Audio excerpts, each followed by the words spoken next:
그러면 이제 우리 조세 총론이라는 거, 자, 지금부터 한번 살펴보도록 할 건데, 자, 우리 조세 총론 아까 시험지에서 몇 문제 정도 나온다고요? 2문제 정도 출제가 되는데, 범위가 워낙에 넓어요. 넓어서 다 해드릴 수는 없고, 자, 그냥 기본적인 내용들만 위주로 해서 한번 정리를 한번 하도록 할게요. 자, 우리가 세금을 배우기 위해서 가장 기본적으로 알아야 되는 것들 몇 가지만 정리를 좀 하겠습니다. 자, 일단 우리 조세란 무엇인가에 대해서 살펴볼 건데, 자, 우리 조세란 요게 시험 문제 나오지는 않아요. 그래도 명세기 세법을 배우는데 세금이 뭔지는 아셔야 될 거 아니에요. 여러분들 세금이 뭐예요? 머릿속으로 뭔가는 생각이 나는데 이게 말로 표현이 안 되죠.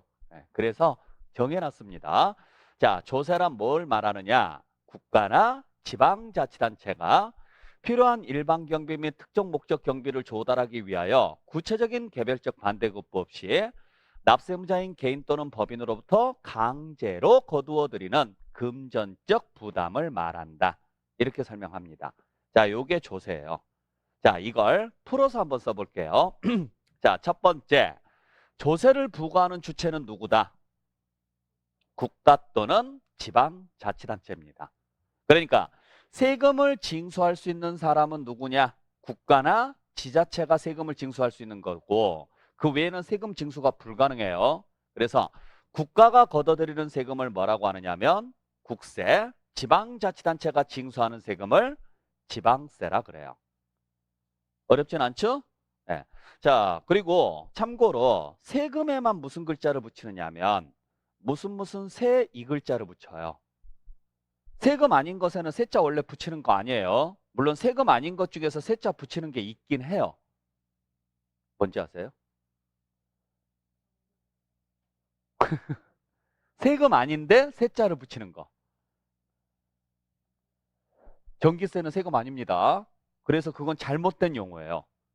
여러분들 전기세는 잘못된 용어예요. 전기세는 국가가 걷어들이는 돈이 아니에요. 여러분들 전기세는 누가 걷어들이는 거예요? 어?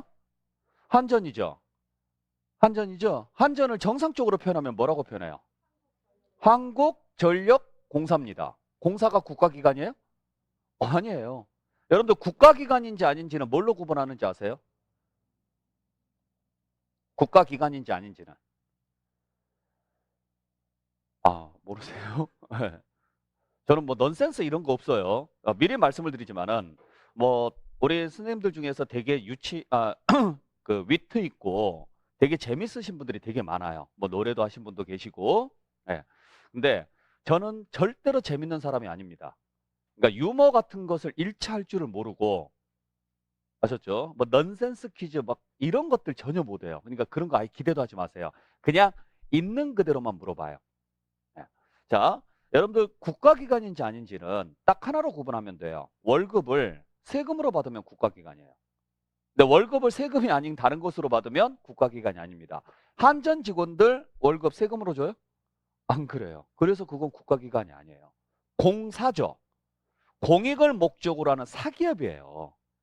그러니까 국가가 출자한 기업이지 기업인 거예요. 기업.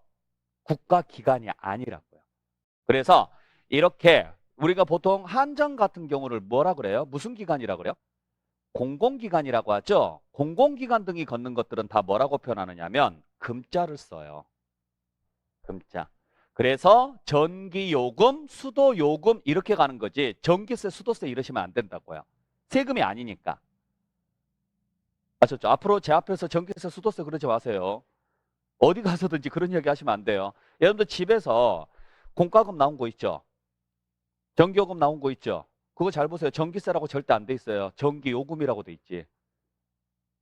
그동안에 관심 없어서 그냥 대충 받죠? 네. 그리고 재밌는 게 뭐냐면 전기는 전기세고 수도는 수도세입니다. 보통 우리가 이야기할 때. 그런데 가스는요. 가스세라고 안 해요 또. 그건 또 가스 요금이라 그래요. 참 일관성이 없죠? 네. 그래서 원래 공과금은 금자를 쓰는 거예요. 공과금은. 왜 금자를 쓰느냐면 사용료예요. 사용료. 전기를 쓴 부분에 대해서 사용료를 내는 거지 세금으로 내는 게 아니라고요. 그래서 세금에만 무슨 글자를 써요? 세자를 써요. 세금 아닌 것 중에서 세자 쓰는 거 딱 두 개밖에 없어요. 전세, 월세. 전세 월세. 원래 전세 월세도 전세 월세가 아니에요. 보증금, 임대료, 임차료 이렇게 표현을 해야죠. 정상적으로 표현을 하면. 근데 우리나라 그냥 표현상 전세 월세 이런 식으로 많이 표현하는 거죠. 세 내준다 이런 식으로 해서. 근데 그건 세금 아닌 줄 아시죠?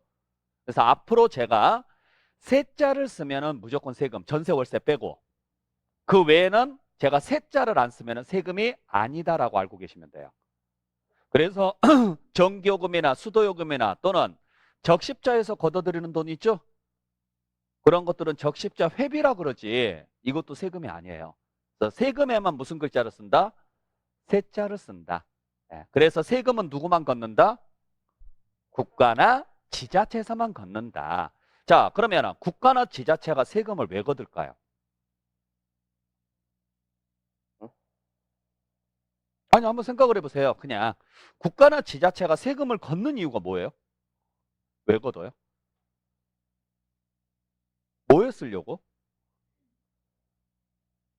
여러분들 세금 내시는데 그 돈이 어디에 쓰이는지는 아세요? 그렇죠? 늘 물어보면 그래요. 세금 어디에다 씁니까? 물어보면 일단 첫 번째 공무원들 월급부터 나가요. 공무원 월급은 나중 문제고. 예. 자, 세금을 걷는 이유는 딱 하나예요. 운영비예요, 운영비. 그러니까 국가나 지자체가 운영이 되려면 운영비가 필요하죠. 그 운영비 명목으로 걷는 게 세금이라는 거죠. 그러면 운영비가 아닌, 즉 경비가 아닌 다른 목적으로 걷는 것들은 세금이다 아니다? 아닙니다. 그래서 비록 국가나 지자체가 걷는다고 하더라도 그게 제재 목적이면은 벌금이나 과태료나 과료라 그래요. 그러니까 역시 세자를 써요, 안 써요? 안 써요. 그러니까 벌금, 과태료, 과료는 국가 등이 걷는 거 맞죠? 맞죠? 맞는데 경비 목적이 아닌 거죠. 잘못한 것에 대한 제재의 목적인 거지 경비 목적이 아니에요. 그래서 이것도 세자를 안 써요. 그러니까 세금이 되려면 전제 조건은 두 가지가 필요합니다. 첫 번째는 누가 걷어야 된다? 국가나 지자체가 걷어야 돼요. 두 번째는 무슨 목적으로 걷어야 된다? 경비 목적으로 걷는 거예요. 경비 목적. 이 두 가지 요건이 모두 충족되는 걸 세금이라고 그래요. 그러니까 쉽게 말하면 가정으로 따지면은 생활비인 거죠. 그죠? 자, 가정에서 생활비는 필요해요, 안 필요해요? 왜? 어? 생활비가 왜 필요해요? 아니, 어려운 이야기 하지 말고 그냥 우리가 쉽게. 그래요. 먹고 살기 위해서. 먹고 살기 위해서. 아니, 사람이니까 먹고 살아야 될 거 아니에요. 자, 그러면은 가정을 확대시켜서 국가라고 보죠. 아셨어요? 그러면 국가도 먹고 살려면 뭐가 필요해요? 생활비가 필요한 거예요. 그 생활비로 걷어들이는 게 뭐라고요? 세금이에요. 그러면 생활비는 누가 낼까요? 가정에서 생활비는?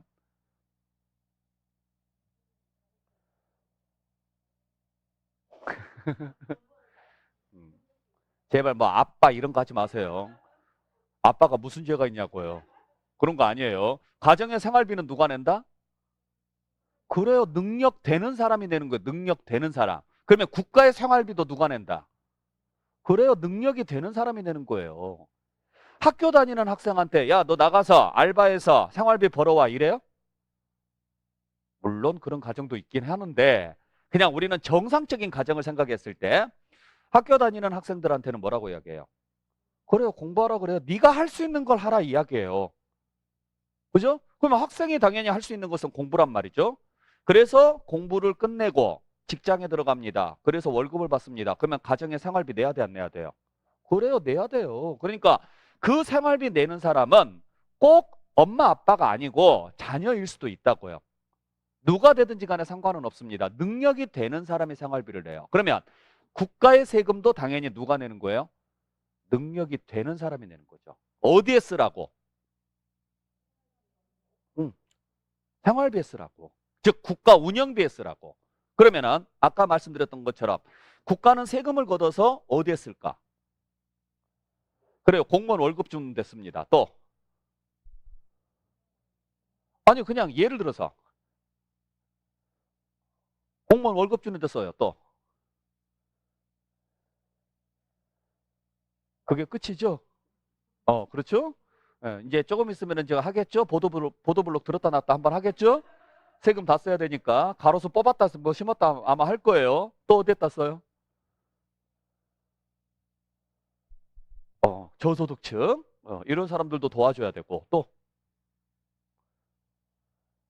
여러분들 지금까지 지금 다 말씀하신 거 있죠? 뭐 공무원 월급이다, 뭐 도로를 깐다, 뭐 저소득층, 쉽게 말하면 그냥 복지, 뭐 이런 거에 쓴다. 이건 후순위고 선순위가 하나 빠졌죠? 어디에 쓸 것 같아요? 전혀 생각을 못 해봤어요. 앞으로는 내가 낸 돈이 어디에 쓰이는지는 좀 알고. 자, 여러분들이 낸 세금이 첫 번째 쓰이는 게 국방비예요. 잘 생각해 보세요. 우리는 대한민국이라는 울타리 안에 있기 때문에 자유롭게 살 수 있어요. 그죠? 만약에 대한민국이라는 이 울타리를 지킬 수 있는 힘이 없다면 여러분들 나라를 잃으면 뭐가 되는지 아시죠? 난민이 아니에요. 나라를 잃으면 난민이 아니라 노예예요, 노예. 동물보다 가축보다 못한 노예가 된다고요. 어디 가서 누구한테 하소연을 할 수도 없는 노예가 되는 거예요. 그러니까 나라를 지킬 수 있는 힘이 있어야 되는 거죠. 그게 먼저예요. 그래서 우리나라 국방력을 그렇게 키우기 위해서 물론 분단 상황도 있고 여러 가지 지리적 상황도 있겠지만은 대부분 나라를 지키는데 먼저 쓰여요. 그게 기본이에요. 우리가 낸 생활비도 마찬가지예요. 가정에 낸 생활비도 가정을 지키는데 먼저 쓰이는 거예요. 그리고 나서 가정을 지킬 수 있는 힘이 있으면 그 다음에 나머지 뭐 옷을 산다거나 뭐 차를 산다거나 그런 것들에 들어가는 거지. 가정을 지킬 수도 없는데 옷을 사거나 차를 사거나 그러지는 않아요. 안 그래요? 그래서 최저생계비라는 게 있는 거고 그게 가정을 지키라고 있는 거잖아요. 세금도 마찬가지예요. 그러니까 여러분들은 대한민국이라는 이 테두리 안에서 살고 있기 때문에 얼마나 좋습니까? 대한민국이 정말 살기 좋은 나라 맞죠? 그죠? 아니 전 세계에 이런 나라가 어디가 있냐고요. 새벽 2시에 술 먹고 길바닥에 누워 있어도 아무도 안 주워가요. 이렇게 좋은 나라가 어디가 있어요. 어느 나라를 가더라도 저녁에 이렇게 자유롭게 돌아다닐 수 있는 나라가 거의 없어요. 미국도 마찬가지죠. 6시 되면 다 문 닫아요. 다운타운 빼놓고는요. 아마 가보신 분들은 아실 거예요. 민주주의가 가장 발달한 나라라고 하더라도 그 나라는 정말 저녁만 되면 다운타운을 제외하고 일반적인 도로에는 거의 차도 없고 사람도 없습니다. 거기서 사람 보이면 거의 대부분 히피족이에요. 그냥 카트에다가 짐 싣고 돌아다니면서 그냥 뭐 길거리에서 노숙하시는 분들. 그냥 눈에 보이면 칼로 찌르고 총으로 쏘고 이렇게 해서 그냥 사람 죽어나가도 누가 뭐라고 할 사람 없는 동네. 이런 동네가 미국이에요. 뭐 미국을 까는 건 아니지만 그러니까 이 나라에서 살 수 있다라는 것은 내가 그만큼 이 나라에 기여를 하고 있기 때문에 생활비를 내니까 내가 이 나라에서 자유롭게 살 수가 있는 거죠. 알고는 계시라고요. 내가 낸 돈이 어느 곳에 어떻게 쓰이는지. 그래서 외세로부터 대한민국을 지킬 수 있는 힘이 생겼고 그리고 나니까 남은 돈으로 내부적으로 치안 유지를 하고 그리고 이제 돈이 남으면 복지, 교육 등등 사용을 하겠죠. 교통 뭐 이런 부분들 전체적으로. 그렇게 해서 세금이 매년 쓰이고 있습니다. 그래서 연말 되면 국회에서 뭐 합니까? 예산 심의라는 거래요. 그러니까 내년에 우리 지역에서는 어떤 돈으로 어떤 사업을 할 겁니다. 어떤 복지 정책을 추진할 겁니다. 그래서 예산을 따죠. 그래서 연말 되면은 12월 말 정도 되면은 이제 프랑카드 다 걸릴 거예요. 이 지역구 의원인 제가 뭐 무슨 비용으로 얼마를 예산을 땄습니다. 경축 뭐 이런 식으로 해가지고 그게 이제 1년 예산이 되는 거죠. 그 전에 국회에서는 국방비로 얼마를 쓸 것인가 이런 것들 일단 나라를 지키는데 얼마 쓸 것인가 먼저 예산이 먼저 짜여요. 그리고 나서 이제 내부적으로 들어가는 거죠. 자, 그런 용도로 쓰인다라고 보시면 돼요. 물론 아주 예외적으로 어떤 정책을 추진하기 위해서 쓰이는 경우도 있어요. 쉽게 말하면 당근하고 채찍이라는 거죠. 그러니까 국가가 어떤 정책을 수행하기 위해서는 100% 모든 사람을 만족시킬 수 있을까요? 세상에 어떤 정책도 100%를 만족시킬 수 있는 정책은 없습니다. 누군가는 분명히 피해를 봐요. 그러면 다수가 이익을 보고 소수가 피해를 보는 게 맞는 건지 소수가 이익을 보고 다수가 피해를 보는 게 맞는 건지 선택의 기로에서죠. 그럼 당연히 우리는 어떻게 해야 돼요? 다수가 이익을 봐야 돼요. 문제는 피해를 보는 소수가 생긴다는 이야기죠. 그 사람들도 구제를 해줘야죠. 이런 어떤 정책을 위해서 만들어 놓은 세금도 있어요. 가장 대표적인 게 종합부동산세예요. 그러니까 종합부동산세가 왜 만들어졌는지 아시죠? 언제 만들어졌는지는 아시죠? 모르세요? 참여정부 때 만들어졌어요. 참여정부. 노무현정부 때. 뭐 하려고? 투기를 방지하려고. 자, 여러분들 우리가 보통 집을 살 때 자, 투기라는 말이 무슨 말인지는 아세요?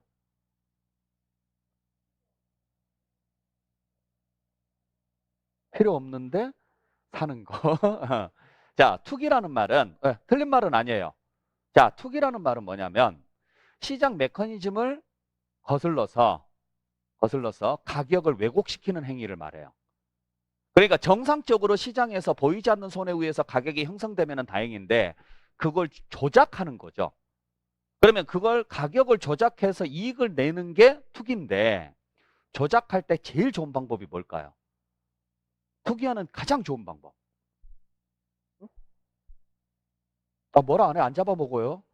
자, 여러분들이 투기를 한다고 생각을 해보세요. 나 이걸 가격을 튀겨서 나는 이익을 많이 남길 거야. 제일 좋은 방법. 그렇죠. 독점이에요, 독점.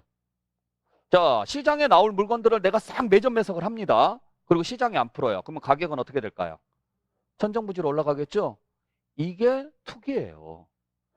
국가가 부동산 정책을 시행을 할 때 수요자를 예측을 합니다. 수요를 예측을 해서 그 수요에 맞게 부동산을 공급을 해요. 근데 경제학적으로 봤을 때 가격이 오르는 이유는 딱 두 개밖에 없어요. 수요가 많거나 공급이 적거나예요. 근데 수요에 맞춰서 공급을 시켰는데 중간에 자금력이 되는 사람들이 모여버리는 거예요. 독점을 해요. 그러면은 공급이 안 되고 수요는 계속 있으니까 가격은 올라가겠죠? 쉽게 말해서 경매가 되는 셈이에요. 그렇게 해서 가격을 튀겨가지고 이익을 창출하는 거죠. 자, 그러면 가격을 낮추려면 방법은 반대입니다. 수요를 줄이거나 공급을 늘리는 방법. 그중에 공급을 늘리는 방법이 바로 종부세예요. 협박하는 거죠. 우리가 왜 대출을 받아가지고 집을 사요? 내가 집이 있어요. 집이 있는데 또 대출을 받아서 집을 사요. 이유는. 자, 대출을 받으면 뭐가 나가요? 이자가 나가요. 이자가 나가는데 왜 집을 사요? 그렇죠. 자, 내가 이 집을 사가지고 유지하는 데 들어간 비용이 이 정도라면 집값이 늘어나는 속도가 이 정도란 말이에요. 그럼 당연히요. 이익이 생기죠. 그러니까 대출을 내서도 산단 말이에요. 집값 오르는 속도가 빠르니까. 그러니까 이걸 비용을 올려버리는 거죠. 그 중에 하나가 대출 이자를 올리는 거죠. 지금 현재 그러고 있죠. 그러니까 대출 이자가 오르니까 이제 유지비가 늘어났죠. 거기에다가 보유세를 늘려버리는 거죠. 그러면은 비용이 이렇게 올라가 버리죠. 자, 그러면 이 순간 요게 만나는 시점, 나중에 이제 학교론 시간에 배우시겠지만 BEP라 그래요. 브레이크 이븐 포인트라고 해서 손익분기점이라고 하죠. 이 순간이 넘어가는 순간부터 나는 손실이 발생하기 시작하고 이 집을 가지고 있을 이유가 없죠. 그러면 시장에 물건이 나올 것이고 공급이 늘어나게 되면 가격은요 떨어지게 되고, 심리적으로 가격이 떨어진다고 하면은 수요자는 더 기다리겠죠. 이런 식으로 해서 가격을 떨어뜨리는 방법. 그 중에 가장 큰 공헌을 하는 게 종부세였어요. 그러니까 종합부동산세라는 세금은 우리나라 운영비가 부족해서 만든 게 아니라 기존에 있던 세금 가지고 충분히 운영을 할 수 있는데도 불구하고 이 세금을 만든 이유는 이것 때문이죠. 그래서 이 세금을 내시는 분들이 억울하다 이거예요. 아니 왜 시장 메커니즘에 그냥 맡겨라. 그걸 왜곡을 시키든 어쩌든 그건 우리 문제지. 왜 정부 너희가 나서서 이걸 막느냐. 논리가 그러죠. 그러면서 이건 위헌이다 라고 했지만 사회 질서 측면에서 본다 그러면은 그건 위헌이 아니다. 그래서 헌법재판소에서 이건 위헌 아닙니다 하고 판결을 내린 거죠. 그래서 지금까지 종부세가 그대로 유지가 되는 거고. 그러니까 이런 원리가 있기 때문에 이런 원리들을 어느 정도 이해를 하고 접근을 해주시면은 훨씬 더 공부할 때 편해지는 겁니다. 아시겠죠? 자, 그래서 다시 한번 정리합니다. 조세란 누가? 국가나 지방자치단체가 뭘 위해서? 경비 충당을 위해서 걷어들이는 것을 조세라고 한다. 그러면 조세의 특징에는 뭐가 있느냐? 세 번째, 조세는 뭐 없이? 반대급부 없이 부과된다고요. 여러분들 반대급부가 무슨 말이에요? 무슨 말일 것 같아요? 일방적인 거? 반대, 급부. 쉽게 말하면 give and take. 대가성을 이야기하는 거예요. 대가가 있다 없다? 없다고요. 자, 우리나라는 시장경제체제죠. 민주주의의 근간은 시장경제체제입니다. 시장경제체제의 기본 원리가 뭐예요? 한 만큼 받아가는 거예요. 내가 한 만큼. 그러니까 자유를 주는 거죠. 쉽게 말하면 너 놀고 싶으면 놀아. 대신 네가 가져갈 건 없어. 왜? 놀았으니까. 네가 열심히 일해. 그러면 일한 만큼 가져가게끔 해줄게. 그게 시장경제죠. 그죠? 네. 자, 근데 거기에 반하는 게 세금이에요. 내가 세금을 1,000만 원 냈다고 해서 국가가 나한테 세금을 1,000만 원어치 혜택을 줘요? 그러진 않아요. 자, 세금 1,000만 원 낸 사람만 그 집에 경찰이 지켜줘요? 그건 아니라고요. 경찰은 대한민국 국민을 모두 다 지켜줍니다. 그러죠? 세금 1억 낸 사람만 고속도로를 이용할 수 있어요? 그건 아니에요. 누구든지 다 이용이 가능합니다. 통행료를 내면 누구든지 다 이용 가능하고, 자, 그러니까 전체적인 혜택은 있어도 직접적인 혜택은 있다 없다? 없어요. 자, 아까 제가 생활비라고 그랬죠? 자, 가정에 생활비를 낸 사람만 밥 줘요? 그건 아니죠? 생활비 낸 사람은 무슨 생각으로 냈느냐? 우리 가족 전체를 위해서 쓰라고 낸 거지 나를 위해서 쓰라고 내는 돈이 아니에요. 세금도 그렇다고요. 그러니까 세금을 낼 때 항상 이건 나를 위해서 내는 돈이 아니야. 이 대한민국 전체를 위해서 내는 돈이지 나 개인을 위해서 내는 돈이 아니야 라고 생각을 하셔야 돼요. 근데 사람 마음이 그렇게 안 되죠. 내가 아는 사람들을 위해서 쓰인다면 다행인데 모르는 사람들을 위해서 쓰이고 이게 정상적으로 쓰이지 않을 거라는 생각이 드니까 많이 낸 사람일수록 억울할 수밖에 없죠. 짜증이 나죠. 그래서 여러분들 세금 내고 싶어요? 안 내고 싶어요? 솔직히 안 내고 싶죠. 왜? 내가 받은 게 없으니까. 근데 받은 게 있어요. 전체적인 혜택은 있어요. 내가 세금을 냈기 때문에 이 대한민국에서 자유롭게 살 수 있는 거예요. 문제는 세금 안 낸 사람도 자유롭게 산다라는 게 문제죠. 그러니까 내가 낸 세금으로 쓸데없는 곳에 쓰인다면 솔직히 정상적으로 쓰이진 않잖아요. 안 그런가요? 우리가 보통 보면은 뭐 세금 낸 돈으로 뭐 뻘짓거리하고 이상한 데 가서 쓰고 누가 뭐 착복하고 비리 저지르고 뭐 이러잖아요. 이런 뉴스들이 많이 나오니까 짜증이 나는 거지. 예를 들어서 내가 낸 세금이 정말 필요한 사람들한테 필요한 만큼 쓰인다면 아마 세금 낸 사람들도 그렇게 크게 억울하지는 않을 거예요. 근데 그게 아니니까 짜증이 나는 거죠. 예. 그러니까 이건 이제 실무적인 이야기인 거고, 자, 개념적으로 봤을 때는 직접적인 대가는 있다, 없다? 없다. 전체적인 대가는 있어도. 그러니까 뭔가를 바라고 내지 마시라고요. 세금은 뭔가를 바라고 내는 게 아니에요. 아셨죠? 그냥 기부한다고 생각을 하고 내는 돈이다. 그렇게 보시면 되고. 자, 그러면 네 번째, 세금은 누가 낸다? 능력이 되는 사람. 그 능력이 되는 사람을 법률로 정해줬습니다. 과세 요건을 충족한 자라 그래요. 그래서 법률로 정해놓은 과세 요건, 세금을 과세할 수 있는 요건을 충족한 자한테 걷도록 돼 있고 이 사람들을 정해놨어요. 취득세는 누가 내십시오, 등록면허세는 누가 내십시오라고 정해놨어요. 그걸 나중에 다 배우셔야 돼요. 딱 정해진 사람. 그 사람들 외에는 안 냅니다. 그리고 생활비는 필수예요, 선택이에요? 필수죠. 그래서 강제적으로 징수가 되죠. 강제적으로. 그러면 대한민국은 법치국가니까 강제적으로 징수하려면 이게 어디에가 규정이 돼 있어야 돼요? 그렇죠. 법률에가 규정이 돼 있어야죠. 여러분들 법이 뭔지 아세요? 법? 네. 뭐 국민이 지켜야 돼. 여러분들 법이 뭐냐면 쉽게 말해서 합의예요. 사회적 합의예요. 법을 누가 만들어요? 어디서 만들어요? 국회에서 만듭니다. 그래서 국회를 우리가 입법부라고 하죠. 법을 만드는 곳이라고 하고 국회의원을 누가 뽑아줬어요? 그렇죠. 우리가 뽑아줬죠. 결국 우리가 사인한 거예요. 그러니까 이 나라의 질서 유지가 되려면 국민적 합의가 필요하고 그 국민적 합의로 의해서 만들어진 게 법이기 때문에 강제성이 가능한 거죠. 쉽게 말하면 너도 허락했잖아. 너가 승인했잖아. 그러니까 네가 잘못했으면 너도 제재를 받아. 이렇게 가는 거죠. 그래서 법으로 정해놨기 때문에 세법인 거예요. 세법. 자, 그 다음에 조세는 원칙적으로 무엇으로 내십시오? 금전으로 내셔야 됩니다. 왜? 즉 현금으로 내라는 거예요. 왜 그럴 것 같아요? 그렇죠. 세금은 사용이 목적이죠. 저축이 목적이 아니죠. 그러면 사용하기 제일 편한 게 뭘까요? 현금이죠. 여러분들 생일 선물로 제일 받고 싶은 거. 현금이죠. 왜? 아무데나 내가 쓰고 싶은데 쓸 수 있으니까. 필요 없으면 안 써도 되고. 예. 그래서 세금은 현금으로 받아요. 만약에 자동차나 건물로 주게 되면 어떻게 돼요? 그렇죠? 현금화 시키는데 비용이 발생하고 시간적 제약이 발생하기 때문에 되도록이면 현금으로 받고 현금 외에는 안 받습니다. 그러다 보니 문제가 하나 생기는 게 있어요.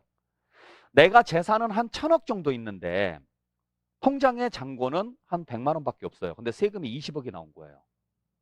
이걸 어떻게 충당할 방법이 없죠? 그래서 아주 예외적으로 뭘 인정해 주고 있느냐? 물건으로 납부하는 걸 인정하고 있습니다. 네. 자, 그래서 여기까지가 우리가 조세인데, 자, 1번부터 다시 한번 쭉 연결해서 읽어볼게요. 자, 조세란 무엇을 말하느냐? 첫 번째, 누가? 국가나 지방자치단체가. 두 번째, 무슨 목적으로? 경비에 사용할 목적으로. 세 번째, 뭐 없이?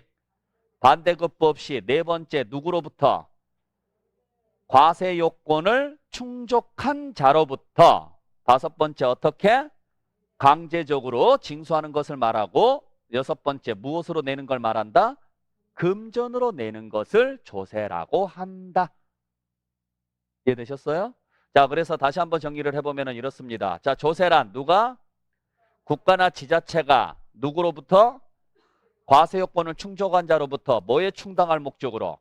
경비에 충당할 목적으로 걷어들이는 걸 조세라고 하고, 국가가 걷어들이는 세금을 국세, 지방자치단체가 걷어들이는 세금을 지방세라고 합니다. 그리고 사용이 목적이니까 무엇으로 내는 게 원칙이다? 금전으로 내는 게 원칙인데 필요에 따라서는 물건으로 납부할 수 있는 경우도 있더라. 그때 국세, 지방세 통틀어서 현행 우리나라 세금이 총 24개가 있습니다. 그중에 물납이 가능한 세금은 딱 2개밖에 없습니다. 이거 꼭 기억하셔야 돼요. 재산세하고 재산세하고 상속세예요. 이거 외에는 물납제도가 아예 없어요. 그리고 금전으로 내는 게 원칙이라고 그랬죠? 근데 이것도 금액이 너무 많으면 한꺼번에 내는 게 곤란하니까 나누어서 낼 수 있는 제도도 있어요. 그걸 무슨 제도라고 하느냐면 분할납부라고 하고, 분할납부가 가능한 것은 여러 개가 있어요. 자, 그래서 우리나라는 분할납부 제도하고 물납제도가 다 있다라는 거. 그 정도만 보시면 되고, 자, 이 중에서 우리 시험 범위 총 5개.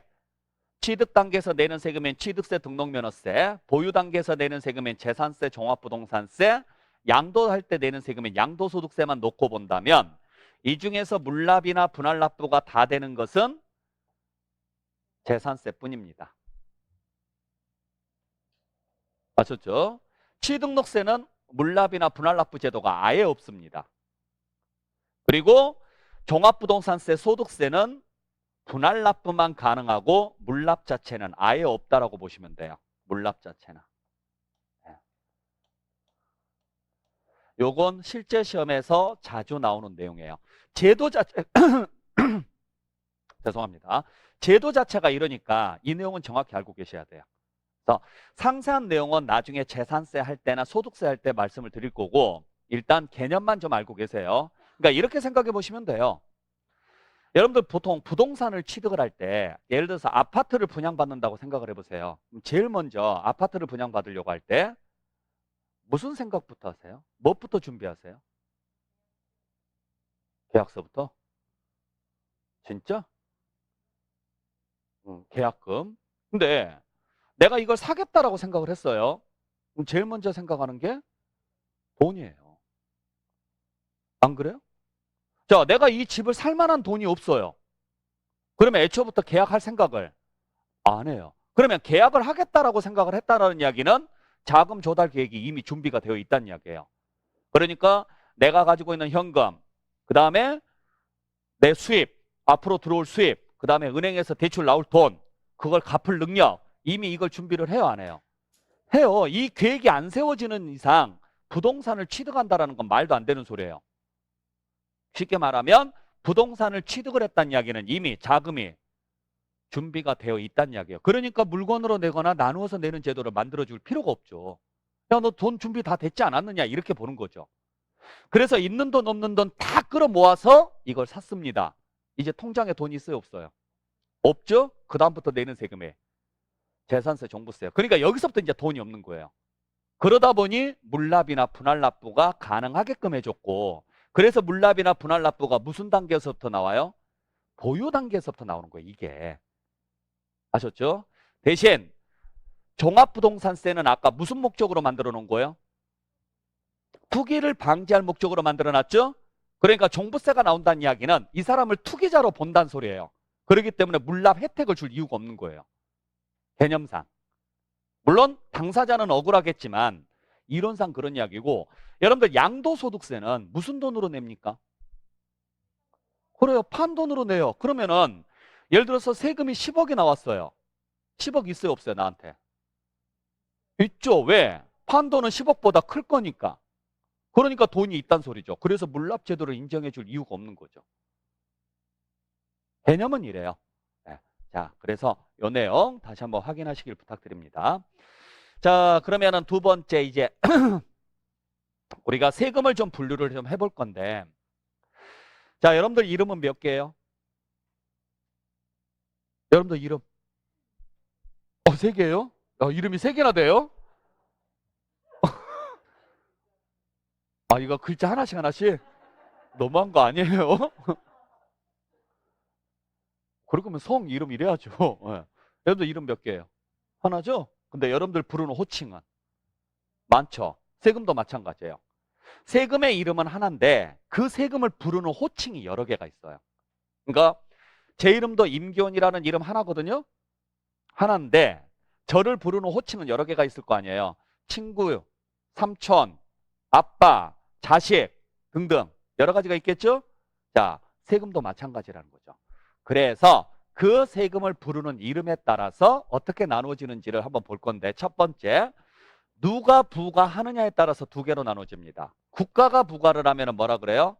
국세. 지방자치단체가 부과를 하면 지방세라고 합니다. 어렵진 않죠? 네. 그래서 현재 국세는 총 13개가 있고 지방세는 11개가 있는데 외울 필요는 없어요. 여러분들이 알아야 될 것은 우리가 배울 요 5개만 기억을 좀 해주시면 돼요. 우리가 배울 요 5개.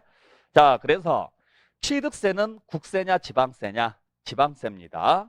등록면허세도 지방세고 재산세도 지방세예요. 대신 종합부동산세는 국세고 소득세도 국세입니다.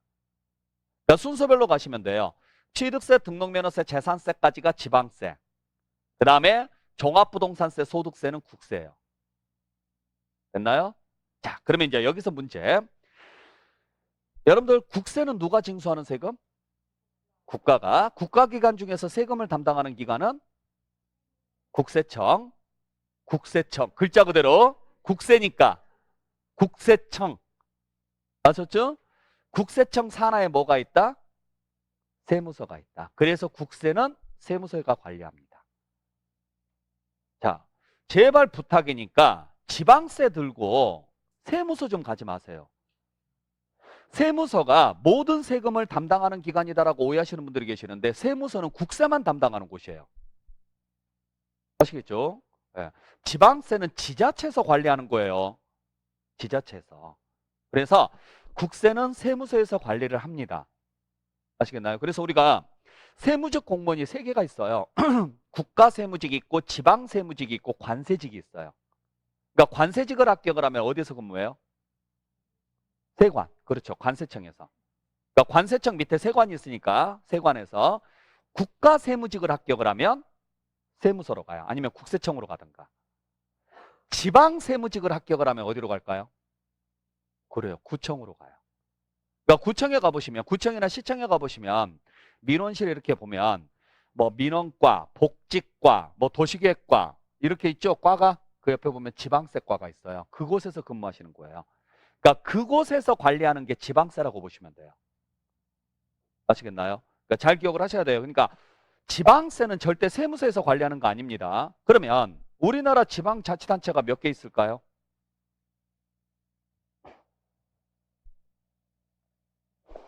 또 그거 열심히 세고 있어요? 고생하시네요. 네. 자, 우리나라 지방자치단체는 총 6개입니다. 6개. 여러분들 지방자치단체가 무슨 말이에요?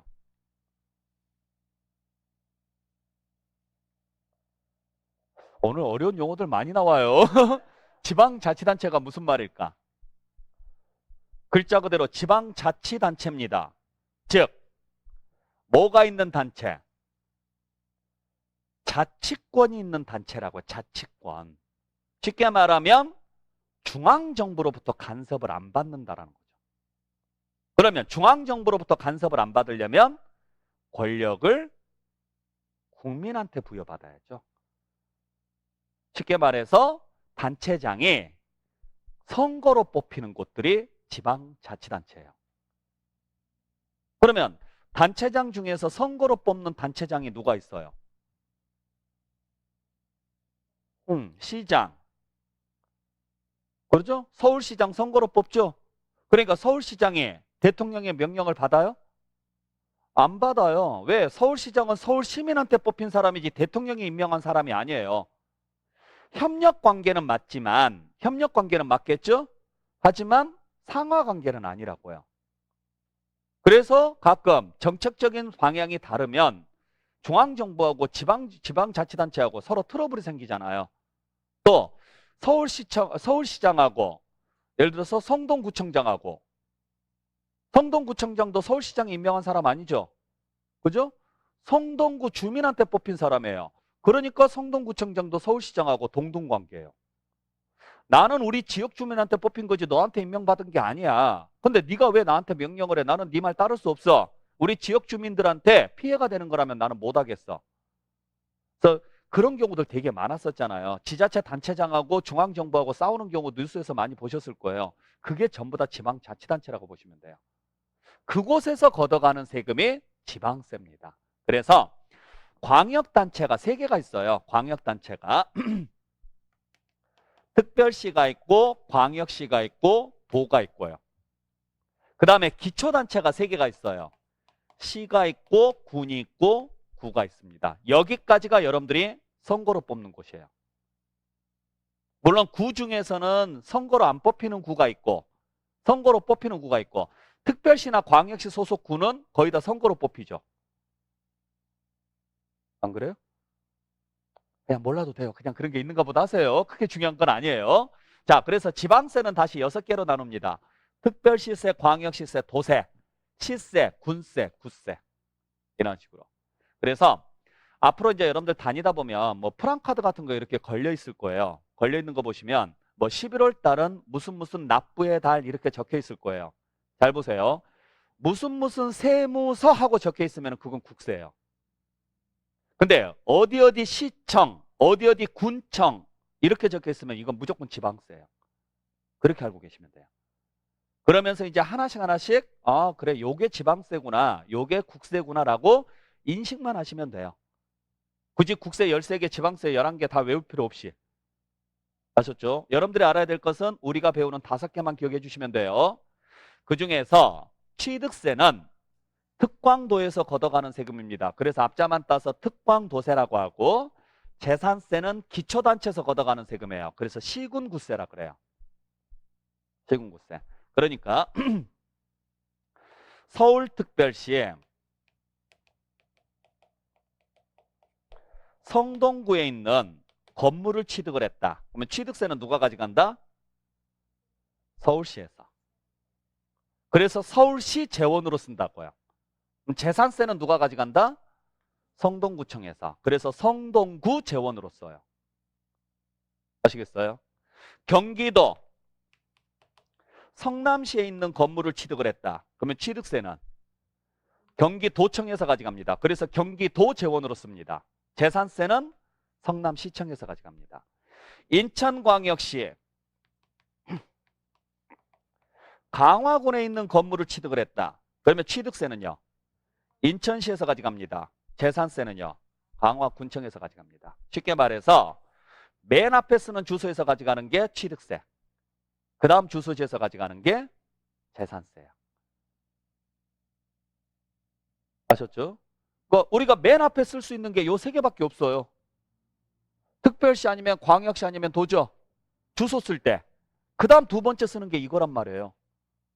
주소 쓸 때. 그래서 맨 앞에 쓰는 주소지에서 가져가는 게 취득세. 그 다음 주소지에서 가져가는 게 재산세. 그리고 특광도 시군구라고 외운 다음에 맨 뒤에 거 두 개를 연결하시면 돼요. 그러면 이게 등록면허세예요. 그래서 등록면허세는 도나 구에서 가져가요. 나중에 이렇게 외워주시면 돼요. 특광도 시군구 적어놓고 위에 3개, 밑에 3개, 뒤에 2개. 그러면 서울특별시에 성동구에 있다. 자, 그러면 취득세는 누가? 서울시에서. 등록면허세는 성동구청에서. 재산세도 성동구청에서. 자, 경기도 성남시에 있다. 그럼 취득세는 경기도. 등록면허세는 경기도. 아셨죠? 재산세는 성남시. 이렇게 보시면 되죠. 어려워요? 그냥 여기에 들어가, 요 동그라미 안에 들어가 있는 데서만 보시면 돼요. 그러니까 위에 3개가 취득세, 밑에 3개가 재산세, 맨 뒤에 거 2개가 등록면허세. 이렇게 보시면 되죠. 그래서 여러분들이 올해 재산세 고지서 받으신 거 집에 있으시죠?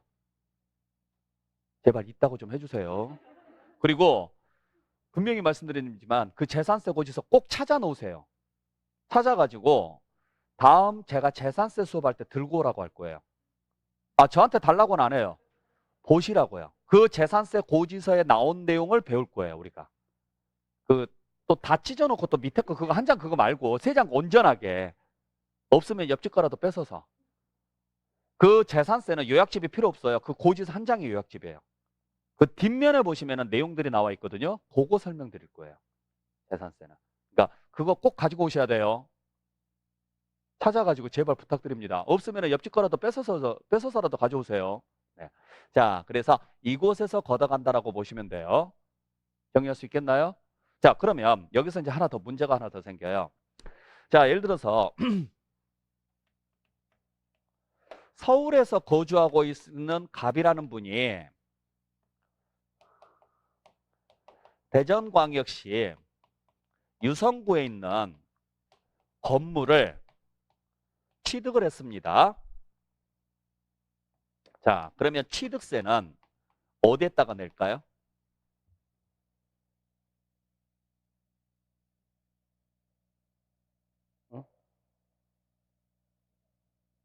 대전에다가 낼까요? 서울에다가 낼까요? 취득세는. 상식적으로.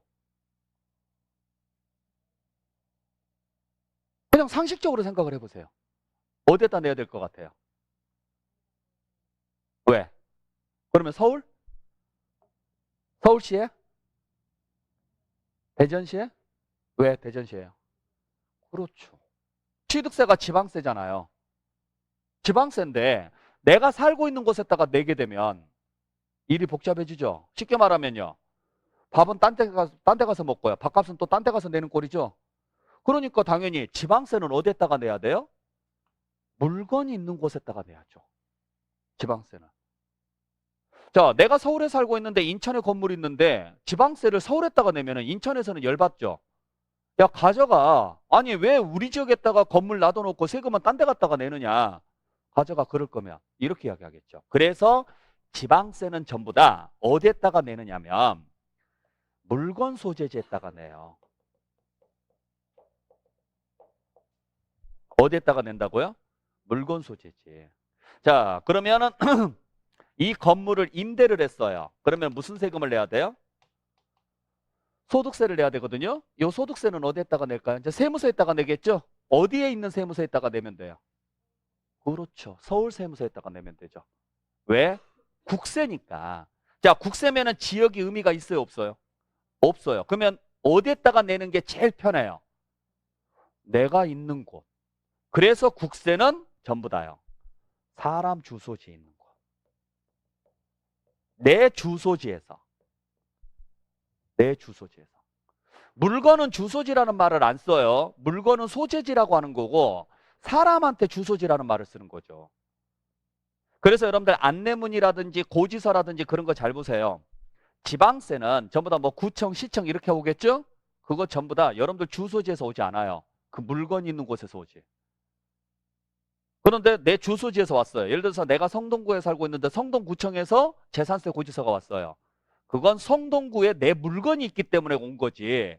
내가 여기에 살기 때문에 성동구청에서 보내는 게 아니라고요. 근데 국세는 종합부동산세나 소득세처럼 국세는 내가 어디서 돈을 벌든지 간에 관계없이 내 주소지 관할 세무서에서 와요. 내 주소지 관할 세무서에서. 요게 시험 문제예요. 외울 필요 없죠. 이해를 하시면 되잖아요. 아시겠죠? 왜 지방세는 물건 소재지에서 오는지 아시겠죠? 당연히 지자체에서 걷어가는 세금이니까 그 물건이 있는 곳에서 오는 게 맞아요. 국세는 어느 지역에 있느냐가 중요한 게 아니에요. 어차피 국가 전체를 위해서 쓰는 돈이기 때문에 어느 지역인지가 의미가 없어요. 지역 자체가. 그렇기 때문에 제일 내기 편한 곳, 현재 내가 살고 있는 곳.